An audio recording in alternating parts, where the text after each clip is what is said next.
আসসালামু আলাইকুম। আমরা আজকে নিয়ে এসেছি শতকরা নিয়ে, যেটা বেশিরভাগ পরীক্ষায় আসে, কিন্তু আমরা সব থেকে বেশি ভুলে যাই যে শতকরা আসলে কি। আমরা আজকে আলোচনা করবো শতকরা নিয়ে। তাহলে শতকরা অর্থ কি? শতকরা শতকরার মানে আমরা মনে রাখবো 1/100। এই যে 1/100 নিয়ে আসতে হবে, এটা হচ্ছে আমাদের শতকরা। কারণ এখানে আসে যেমন এখানে আমরা কয়েকটা প্রশ্ন লিখছি যেগুলো বিভিন্ন পরীক্ষায় আসছে, বিভিন্ন প্রতিযোগিতামূলক পরীক্ষায় আসছে, যে 70-এর 14% কত। 70-এর 14% কত? তাহলে আমরা যদি এখানে দেখি 70 এর মানে কি, এর মানে হচ্ছে গুণ 14%। 14%। তাহলে আমরা কি করব? 70 ইন্টু 14% মানে আমি কি বলছি, শতকরা যেটা পার্সেন্ট একটাই, শতকরা যেটা পার্সেন্ট একটাই। তাহলে কিছু আমি কি পার্সেন্ট মানে কি 1/100, অর্থাৎ উপরে 1, নিচে কত 100। আমরা যেখানে 1 দিই, 1 দাও যেটা, না দাও সেটা।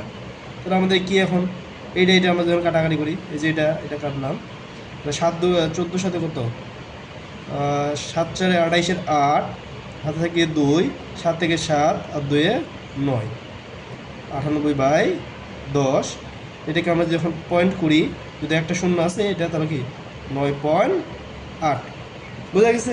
তাহলে আমরা এরকমভাবে সহজভাবে করতে পারবো, কোনো কঠিন উপায় নাই, গিয়ে সহজভাবে করতে পারবো। আমরা যখন 2 নম্বরটা, এখানে 2 নম্বরটা করি, যে 400-এর 8% কত, এখানে এটা আপনারা নিজে পারবেন। এখন 400-এর 8% আমি ডাইরেক্ট হয়তো দিয়ে দিই।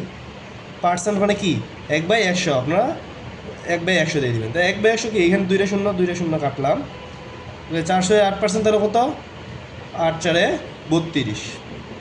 বুঝা গেছে? সহজভাবে, কোনো কঠিন উপায়ে আমরা যাব না, সহজভাবে দেখব। 3 নম্বরটা দেখি, যে 20-এর 20% কত।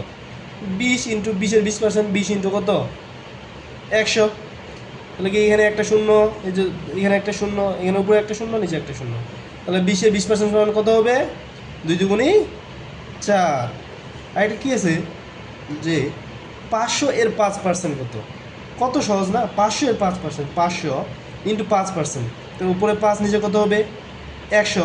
তাহলে এখানে 2টা শূন্য, এখানে 2টা শূন্য কাটিয়ে দিলাম, তাহলে কী হবে 5×5 = 25। বুঝা গেছে? আমরা এখন কি 5 নম্বরটা দেখি, 90-এর 3%। এটা আপনারা নিজেরাই পারবেন।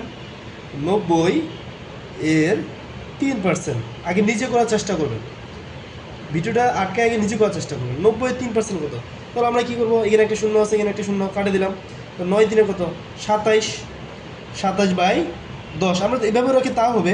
যেহেতু আমাদের নিচে একটা শূন্য আছে, এখানে আমাদের পয়েন্টের, যদি আমাদের নিচে যদি শূন্য থাকে, 1-এর পর শূন্য থাকে, তাহলে আমার ভাগের সহজ নিয়ম, জয়টা শূন্য থাকবে, 6টার সঙ্গে আগে দশমিক বসে দিব, অর্থাৎ 2.7।